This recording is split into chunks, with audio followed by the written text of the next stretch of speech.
It's Kate reading some extracts from stories again, and today I'm going to read you an extract from the Brothers Grimm. And this is a fairy tale called Jorinda and Jorinda. There was once an old castle that stood in the middle of a deep, gloomy wood, and in the castle lived an old fairy. Now this fairy could take any shape she pleased. All day long she flew about in the form of an owl or crept about the country like a cat, but at night she always became an old woman again. When any young man came within 100 paces of her castle, he became quite fixed and could not move a step till she came and set him free, which she would not do until he had given her his word never to come there again.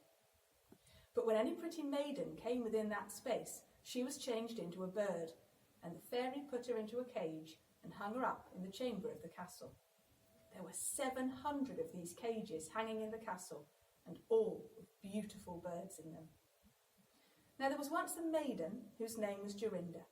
She was prettier than all the pretty girls that were ever seen before, and a shepherd lad whose name was Jorinda, and he was very fond of her, and they were soon to be married. One day they went to walk in the wood so that they might be alone, and Jorinda said, "We must take care that we don't go too near the fairy's castle." It was a beautiful evening. The last rays of the setting sun shone bright through the long stems of the trees upon the green underwood beneath, and the turtle doves sang from the tall birches. Jorinda sat down to gaze upon the sun, and Jorinda sat by her side. And they both felt sad. They knew not why, but it seemed as if they were to be parted from one another forever.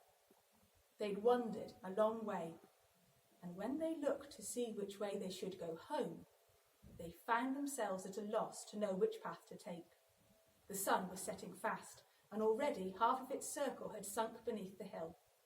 Jorinda on a sudden looked behind him and saw through the bushes that they had, without knowing it, sat down close under the old walls of the castle, and he shrank for fear, turned pale and trembled.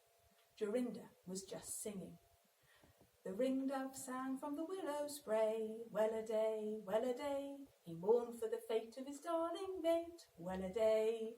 When her song stopped suddenly, and Jorinda turned to see the reason, and beheld his Jorinda changed into a nightingale, so that his song ended with a mournful jug-jug. An owl with fiery eyes flew 3 times round them, and 3 times screamed, to woo, to woo, to woo. Jorinda could not move. He stood fixed as stone, and could neither weep, nor speak, nor stir hand or foot. And now the sun went quite down. The gloomy night came. The owl flew into a bush, and a moment after the old fairy came forth, pale and meagre, with staring eyes, and a nose and a chin that almost met one another. She mumbled something to herself, seized the nightingale, and went away with it in her hand. Poor Jorinda saw the nightingale was gone, but what could he do? He could not speak. He could not move from the spot where he stood.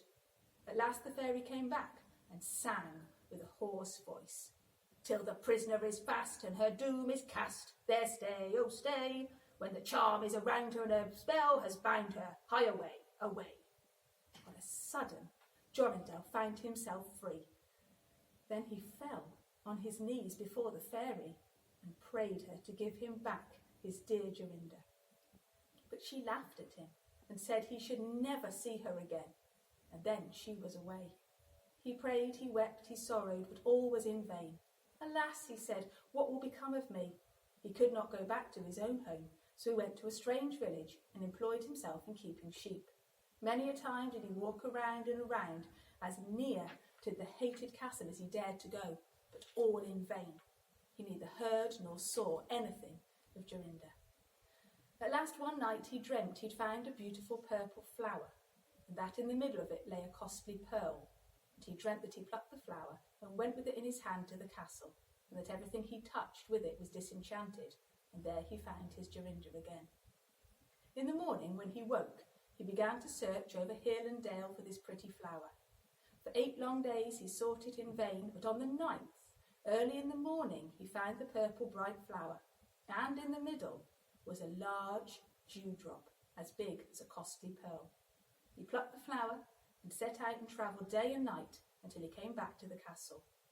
He walked nearer than 100 paces to it, and yet he did not become fixed as before, but found he could get quite close to the door. Jorinda was glad indeed to see this.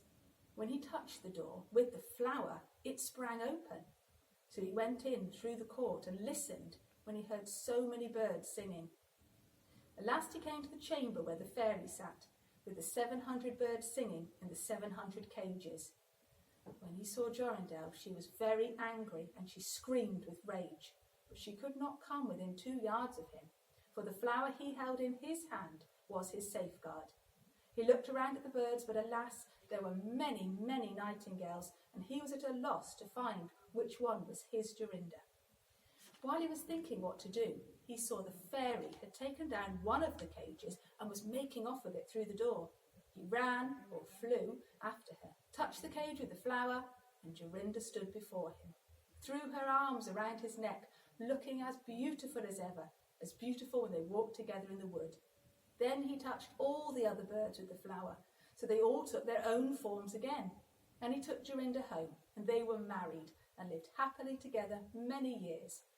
And so did many other lads whose maidens had been forced to sing in the old fairies' cages by themselves much longer than they liked.